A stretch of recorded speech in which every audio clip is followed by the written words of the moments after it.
Hey, what's up, guys? Midnight Osiris here, and I'm with KG Skippy. Why, hello, everybody. And today we're gonna review, Homefront multiplayer. Yes, sir. All right, so let's get right into it. Let's start with the thing that's not so special about Homefront, and that's the graphics. Okay, well, I'm just going to put this out here, and you are not going to buy this game for the graphics. Yeah, that's not. It is not the prettiest game, but really, whenever you start playing the game, you'll realize that graphics really aren't going to have any problems. They're not going to make it I don't know what you would say. Graphics are not going to kill a game. Let's put it that way. Yeah. If you put a high priority on very nice graphics, then this isn't really the game for you. You know, this game doesn't have cutting edge graphics. It actually looks like Battlefield Bad Company 2, It really does. if you want a comparison. But, I mean, I think that's the look that they were trying to go for, though, so. Yeah. So that's the graphics. Not too special. Nothing really to worry about, though, either. The I mean, game it looks good, but I mean, it's not like up to par with some of like the bigger games coming out like now, like say Killzone or Crysis. or Battlefield 3. Well, that hasn't come out yet, but anyways. Yeah, no, I'm saying, it definitely doesn't look as good as Battlefield 3. Well, obviously it's not going to. Still, Battlefield 3. Okay, fine. Fine. Okay, so on to the next thing. We're going to talk about the gameplay and how the multiplayer plays out. Nah, I kind of want to cover the game modes first. All right, you want to cover the game modes? That's fine. Yeah. We have, ground control? Well, here, let's put it this way. There are 6 total game modes. Right. But I guess you could say one is basically, or 2 of them are basically mosh pits, and the other 2 are TDM, and basically, if you want to put this into Call of Duty terms, a domination style game. Right. What that means is 3, not flag points, 3, I guess, points. Capture points. Capture points on the map, and the team fights over those capture points. And but it doesn't really work like domination, because sometimes you'll have all 3 flags, and your team will continue to have helicopters in the sky, and they'll still end up winning the round. I think it has to do with an accumulation of points, and flags just help that accumulation. Right. They speed up the process. Right. But then after a certain amount of points, you move on to the second part of the round, where it actually changes the whole game and moves to a whole different part of the map. Which gives you a whole another set of 3 points to capture. Right, and they're very big maps. Right. But let's talk about Battle Commander. Okay. Oh, there's also Skirmish, which is basically just a game mode where it's kind of like a ground war, where you either end up with team deathmatch or ground control, and it has less players. It also has less players, but I believe that one runs on regular servers, not dedicated servers. But right. I don't know what you call that. So let's talk about Battle Commander. All right. So Battle Commander basically is you take the game modes from the team deathmatch and the ground control, and you basically put an AI, and it tells you what to do, much as say a Battle Commander would. I don't know that analogy, but that they would. I guess they tell you what to do. Yeah. Say someone on the other team has a 5 kill streak. They're going to tell you to go after that person. Now, if that person keeps building their kill streak, they're going to send more and more people on your team after that one person. Right. But at the same time, the person on the other team, they are getting bonuses for doing well. So basically what it is it's an offshoot of ground control and team deathmatch. It's a changed version of it, where instead of just completing that objective, there's a secondary objective where you go after the person who is doing the best. Right. Okay. So those are all the game modes. 6 of them: ground control, team deathmatch, skirmish, battle commander, ground control, battle commander, team deathmatch, and battle commander skirmish. Right. And ground control is the only game mode that has 32 players in it. So. Right, but I mean, 32 players, that's quite a few players. Yeah. I mean, it really is constant action, so. Right. Real fun game. So let's go into the customization. All right. The armory, actually. So okay, you want to go ahead with that? Okay. The Armory has a whole bunch of features. It's usually games like FPSs that have create a class systems they're basically the same. So you get assault rifles, SMGs. You get 6 assault rifles, 2 SMGs, 2 LMGs, 2 sniper rifles, and 1 downloadable content shotgun. There's not too many weapons in here, but they're kind of giving off hints that they might give out weapon downloadable content. Because you unlock your latest weapon probably around level 50, and there's 75 levels. Yeah. So there's always that chance. And then the way the perk system works out, though, is something awesome. I really like, where they take the perks and they distinguish what is, say, like the best perk and what is the weakest perk. And based on this perk, they're assigned how many points they cost.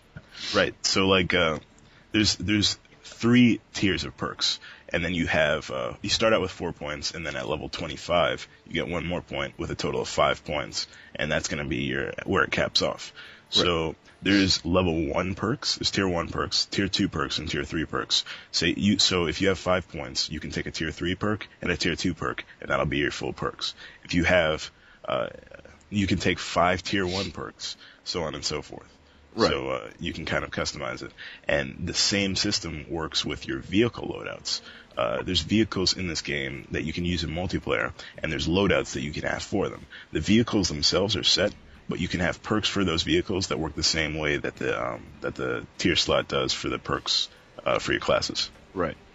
And then on top of that, then I guess we can go into customization of the weapons.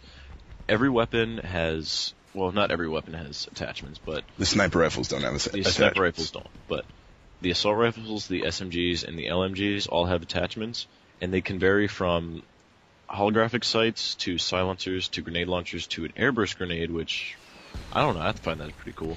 But yeah, I haven't used that yet. The thing with the different sights between an ACOG and red dot and the holographic is that there's 3 different kinds of sights within the holographic, within the red dot, and within the ACOG, all giving you different feels on your gun, letting you customize it even more than just, say, the sight. Now, to be honest with you, I don't like that feature.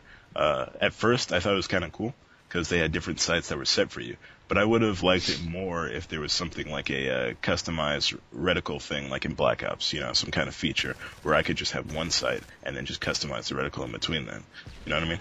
I do know what you mean, but it gives off a false impression that there's more than there actually is. Yeah, but I mean, I still think there's like, I don't know what the way to put this, but like, it honestly makes it feel a little bit more realistic that the fact that they're like they're not letting you customize it to the point where you're changing the reticle, but they're allowing you like different customizable, like, what would you, I guess say in the real world? Because I know what you're saying. That is the Armory. So let's get into gameplay. Okay. Game's fun. Fun. It is really fun. Yeah. If anybody has ever played, well, honestly, I want to call it a mixed type of game if I'm going to compare it to 2 different games. I'm going to, compare it to Battlefield 2 Bad Company. And then I'm also going to compare it to Black Ops. The way I'm comparing it to Black Ops, though, is, honestly, you can switch over from Black Ops to Homefront and feel like the controls are pretty much exactly the same. Yeah, aside from like one that switched around, you can basically switch from one to the other. I really do wish they'd added tactical layout to Homefront. I mean, but that's like a minor thing. I mean, you really don't knife or drop shot enough to do it. Right. The only problem so far with the gameplay is getting into a match. Yes. Getting into a match by yourself, not really that big of a deal because of the dedicated servers. But the thing about the dedicated servers is, I don't know if it has to do with the company, but getting in with a group is one of the hardest challenges in the game. And I wouldn't suggest trying it right now because getting in with a group is nearly impossible. Right. The thing is now that, from what I have read on Homefront's official site, is that they basically ran into a worst case scenario in that they had dedicated servers up, but they didn't realize how many people would have bought the game, and basically it overloaded their servers. So they're in the process of setting up more servers to give everybody that constant connection. Okay. So, I mean, going from that, then, I mean, eventually you are going to be able to get into 16-person teams. Right. Yeah, I don't doubt that. But as of right now, those servers aren't, they're not in the best of condition. Right. Best condition, I mean. Okay. The multiplayer itself, pretty awesome. Seems to be a lot of people who like to, camp, at least in ground control. Yes, But, well, I think the thing is people take sniping to a really hardcore level where they're just laying on a rock and, just picking you off from halfway across the map. But Actually, anybody who's played Battlefield Bad Company 2 knows exactly what that's like. Yeah. Because a lot of people, when you're playing ground control, it's usually just ground control, where people just love to sit back and try to snipe you. And the thing about the snipers is, they're not that good. Yeah. They're really not. Well, but the one thing is that if you have people camping with sniper rifles, it's a 2-hit kill no matter what, unless you get a headshot. Right. So it really does not affect it that much because you can get out of the way in enough time. Which is why I don't understand why so many people, because they're hurting your team by doing that. Right. So we'll talk about that later. Let's just let's do a little overview of the game and finish this off. Okay. So, all in all, it is a really solid game. I mean, I know we talked about kind of, it could be, one of the better games this year, but it really feels solid. It really gives competition to Call of Duty. And it honestly, until Battlefield 3 comes out, there is probably no better shooter out right now. And, I mean, even Crysis I don't think will come close to being as good as this game. So, I'm going to go in a completely different direction with that. Well, not a completely different direction. Okay. I also think it's a really good game. I think this game is great.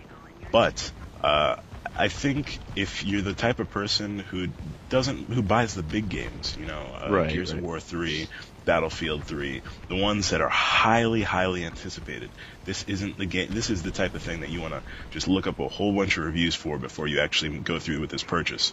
Because this isn't like you might not like it. You know what I mean? Right. Well, honestly, what I'd kind of call it right now is a holdover game. It's basically bridging the gap between Call of Duty Black Ops and Battlefield 3, I guess we could say. Either that or Gears 3 Gears or 3. Something like that. I guess you would call it a holdover game. But some people are the type of gamers where they'll buy, like they have a limited income. So Right. they'll spend their money on certain big games and then leave it at that for the year. If you're that type of person, I wouldn't suggest buying this game at all. Right. But I mean, it all depends on what you like and what you don't like. Which is why we both agree that you should look up reviews for it. Yeah, definitely. Find as many of the reviews as you can. See if you're gonna like the game. Study your purchase before you make a decision and have some kind of buyer's remorse. Right. All right. But I mean, it all depends on your view on the game. To be honest, I think you might want to wait for Crysis 2 to come out too. That's true. I mean, it comes out in like a couple Brink days. is coming out soon too. So those actually, Crysis comes out tomorrow. So yeah. So and then Brink comes out a little bit after that. So you might want to wait for that stuff to come out before you go ahead and make this purchase. Right. I mean, but those are two games also that you're going to really want to watch reviews for because it's kind of sketchy as how they're going to play out. Right. Well, that's that. That's the Homefront multiplayer review. We'll see you guys in the next video. Peace. And don't forget to rate, comment, and subscribe. There you go.